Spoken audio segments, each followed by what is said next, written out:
Hello दोस्तों, नमस्कार। स्वागत है आपके अपने YouTube चैनल गुरुकुल पॉइंट में। कैसे दोस्तों, उम्मीद करता हूँ स्वस्थ होंगे, मस्त होंगे, जबरदस्त होंगे। आज दोस्तों लेके आए हैं भारत में भाषाओं से संबंधित जानकारी, जो आपके हर कॉम्पिटिटिव एग्जाम में आपको बहुत ही क्वेश्चन यहाँ से आते हैं। तो आइए समझते हैं कि भारत में भाषा का विकास कैसे हुआ। ठीक है, कौन कौन सी भाषा को भारतीय संविधान में कब कब कैसे कैसे जगह दिया गया। बहुत आसानी से समझेंगे, एकदम बिल्कुल आसान तरीके से आपको समझाऊंगा और बिल्कुल याद करा दूंगा टोटल चीज की, आपको जिंदगी में नहीं भूलेगा। ठीक है, जैसे भारत की भाषाएं, टॉपिक आज का है भारत की भाषाएं। ठीक है, देखिए अब अगर आप ऐसे याद करेंगे तो आपको याद करने में बड़ी दिक्कत होगा। जैसे जब भारत का मूल संविधान बना था, मूल संविधान का मतलब 26 नवंबर 1949 को। ठीक है, तो मूल संविधान में आपके जो भाषा संबंधी उपबंध लिखे गए हैं वो भाग 17 में लिखे गए हैं। भाग पूछेगा तो 17 में, अनुसूची पूछेगा तो 8 में, अनुच्छेद पूछेगा 343 से 351 के बीच भाषा संबंधी प्रावधान दिए गए हैं। ठीक है, मूल संविधान में जो भाषा भारत के संविधान में जगह मिला था 14 भाषाओं को मिला था। बाद में संविधान संशोधन द्वारा एक भाषा को जोड़ा गया, फिर 3 भाषा को जोड़ा गया, फिर 4 भाषा को जोड़ा गया। ये आगे हम लोग जानेंगे। पहले 14 भाषाओं को देख लेते हैं, कैसे इसको याद करेंगे 14 को। देखिए, बांग्ला, गुजराती, मराठी, उर्दू, उड़िया, कन्नड़, पंजाबी, मलयालम, हिंदी, संस्कृत, तमिल, असमिया, तेलुगु, कश्मीरी। अब देखिए 1 2 3 4 5 6 7 8 9 10 11 12 13 14। तो 14 भाषा मूल संविधान में था। किस भाग में? 17 में। कौन से अनुसूची में? 8वीं अनुसूची में। ठीक है, ये 14 भाषाएं थी। ये तो आपको समझ में आ गया। अभी इनको हम लोग इस पे याद कर लेंगे, टोटल 22 के 22 भाषाओं को। फिर बाद में संविधान संशोधन द्वारा, अब भारत के संविधान में संशोधन किया गया, तो संशोधन द्वारा पहले एक भाषा को जोड़ा गया। किस भाषा को? सिंधी भाषा को। ठीक, यह कब जोड़ा गया? 21वां संविधान संशोधन 1967 ईस्वी में एक भाषा को जोड़ा गया संविधान में। और अब भाषा 14 की जगह एक जुड़ गया 21वां संविधान संशोधन 1967 में। तो कितनी हो गई? 15 हो गई। फिर इसके बाद 3 भाषाओं को जोड़ा गया, तो 15 यहां हो गई और 3 और ये कितना हो गया? 18। वो 3 भाषा को याद करने का ट्रिक है, बस नमक याद कर लीजिए। ठीक, तो नमक से आपको पता चलेगा कि न से नेपाली हो जाएगा, म से मणिपुरी हो जाएगा और क से कोंकणी हो जाएगा। देखिए अब ये कब जोड़ा गया था? 71वां संविधान संशोधन 1992। ठीक है, यानी 21 71 21 में एक भाषा, कौन सा? सिंधी। 71 में 1992 में 3 भाषा, नेपाली, मणिपुरी, कोंकणी। नेपाली नेपाल के इर्द गिर्द बोली जाती है, नेपाल से सटे हुए एरिया में। मणिपुरी इधर मणिपुर में बोली जाती है। कोंकणी गोवा में बोली जाती है। ठीक है, कोंकणी कहां बोली जाती है? गोवा में बोली जाती है। तो ये 3 भाषाएं जुड़ गई। तो 14 पहले थी, 1 15 और 3 18। देखिए थोड़ा सा यहाँ मिस्टेक हो गया था, 91वां नहीं है, 92वां संविधान संशोधन 2003 और 2004 भी कह सकते हैं, लेकिन 2003 से इसका प्रावधान शुरू हो गया था। तो देखिए इसको कैसे याद करेंगे? 21 और 71, तो 1 1 2 हो गया और 2 और 7 9 हो गया। तो 92वां संविधान संशोधन 2003 या 4 में 4 भाषाओं को जोड़ा गया। इसको याद करने का ट्रिक कैसे याद करेंगे? बोडोमान। तो बो से हो जाएगा बोडो, डो से हो जाएगा डोंगरी, म से हो जाएगा मैथिली, स से हो जाएगा संथाली। देखिए बोडोमा से याद कर लेंगे, बोडो, डोंगरी, मैथिली, संथाली। बो से बोडो, डो से डोंगरी, म से मैथिली, स से संथाली। अब देखिए बोडो जो बोली जाती है वो असम में बोली जाती है। असम कहाँ पे? ये वाला एरिया असम का है। ठीक है, तो यहाँ पे बोली जाती है। ठीक, अच्छा। इसके बाद डोंगरी जम्मू एंड कश्मीर में यहां बोली जाती है। मैथिली ये बिहार में बोली जाती है। संथाली बिहार से झारखंड राज्य अलग हुआ है, वहां बोली जाती है। तो 4 भाषा ये हो गया। अब देखिए 14 एक भाषा जोड़ा गया 1967 में, 15 हो गया। 92 में 3 जोड़ा गया, 15 3 18 हो गया। 2003 में 4 जोड़ा गया, 18 4 22 भाषाएं हो गई। ये तब तरीका आपको सारे भाषाओं का, ये संशोधन द्वारा 3 बार जोड़ा गया और ये मूल संविधान में था। अब इसके बाद समझिए अनुच्छेद संबंधी 3 अनुच्छेदों को आपको मूल रूप से याद करना। 343 से 351 के बीच में भाषा संबंधी उपबंध है, लेकिन पूरा नहीं याद करना। 343 याद कर लीजिए, 344 और 345।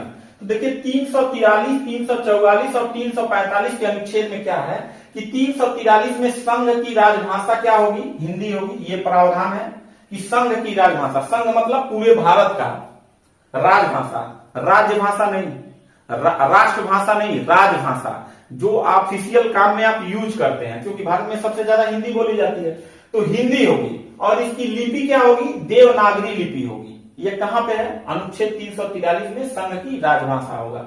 और यह 14 सितंबर 1949 ईस्वी को भारतीय संविधान ने इसे अपना लिया था, पारित कर लिया था।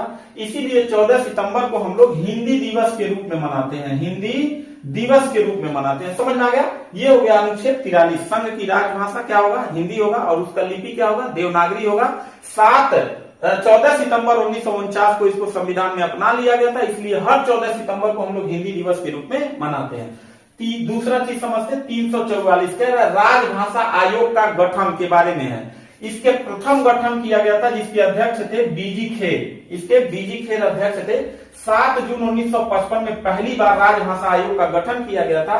और इसका गठन कौन करता है? तो राष्ट्रपति करते हैं। और इसके अध्यक्ष बनाए गए थे बीजी खेर। ठीक, तो राजभाषा आयोग का गठन होगा। अब वो राजभाषा आयोग क्या करेगा? किस राज्य में कौन सा राजकीय भाषा करना है, किस राज्य में क्या करना है, राजभाषा आयोग का कैसा मूल स्वरूप होगा, उसके बारे में यहाँ पे लिखा जाएगा। ठीक, तो 344 में राजभाषा आयोग का गठन है।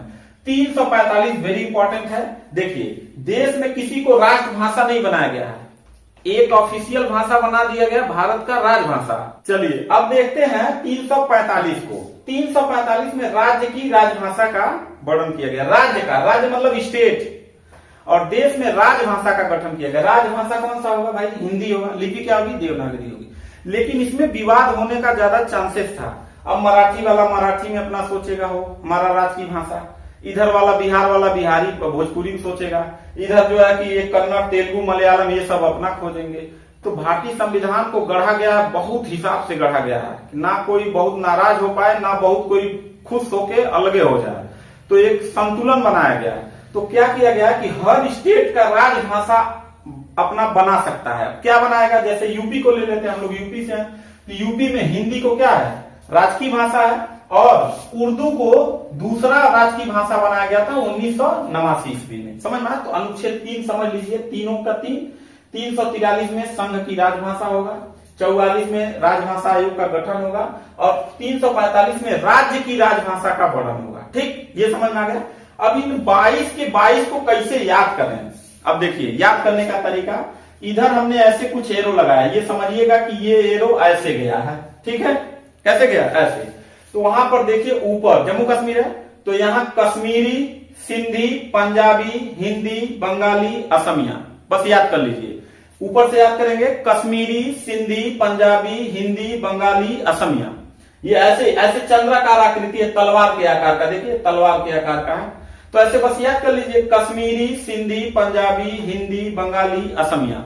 अब देखिए ये कश्मीरी जो बोला जाता है कश्मीर में बोला जाता है, सिंधी जो बोला जाता है भारत का और पाकिस्तान के सिंध प्रदेश में बोला जाता है, इसको भी संविधान में जगह मिला। पंजाबी पंजाब में बोला जाता है। हिंदी का एरिया थोड़ा सा बड़ा है हमारा, ये हरियाणा में भी बोला जाता है, थोड़ा पंजाब में भी लोग जानते हैं, दिल्ली एनसीआर में भी जानते हैं, उत्तर प्रदेश में पूरा जानते हैं, थोड़ा मध्य प्रदेश में जानते हैं, राजस्थान में जानते हैं। तो हिंदी का एरिया थोड़ा सा ये लंबा हो जाएगा, इतना लंबा हो जाएगा। ठीक है, इसके बाद यहाँ आ जाएंगे तो बंगाली हो जाएगा और ये असमिया हो जाएगा। ठीक, तो बस ऊपर से ऐसे याद कर लीजिए कश्मीरी, सिंधी, पंजाबी, हिंदी, बंगाली, असमिया, ये याद हो गया। अब ये दूसरा रंग से बनाए हैं। देखिए आकृति में देखेंगे तो आपको लगेगा ऐसे टाइप का, ऐसे करके है, यानी 5 के आकार का दिख रहा होगा, दिख रहा है ना। बस इसको याद कर लीजिए। ये एरिया गुजरात का है तो हम कहेंगे गुजराती। ये है उत्कल, प्राचीन नाम उत्कल है, अभी उड़ीसा बोला जाता है। यहाँ कौन सी भाषा बोली जाती है? उड़िया। ओ लिखे हैं तो उड़िया समझिएगा, जी लिखे हैं गुजराती समझिएगा, यहाँ यम लिखे हैं मराठी समझिएगा। समझ में आया? तो गुजराती, उड़िया, मराठी, कन्नड़, तेलुगु, तमिल, मलयालम। इसको याद करने का तरीका, गुजराती, उड़िया, मराठी, कन्नड़, तेलुगु, तमिल, मलयालम। अब देखिए गुजराती गुजरात में बोली जाती है, ये हो गया गुजरात का एरिया। ये हो गया आपका उड़ीसा का एरिया, उड़िया। ये मराठी, मराठा, महाराष्ट्र का एरिया। यहाँ पे गोवा है जहाँ कोंकणी बोला जाता है। ये हो गया आपका कर्नाटक का, कौन सा? कन्नड़। ये हो गया तेलुगु, तेलुगु आपका आंध्र प्रदेश और तेलंगाना, आंध्र प्रदेश और तेलंगाना में। तमिल, तमिल आपका हो गया कहाँ पे? तमिलनाडु में। और ये आपका हो गया केरल में मलयालम। समझ में आ गया।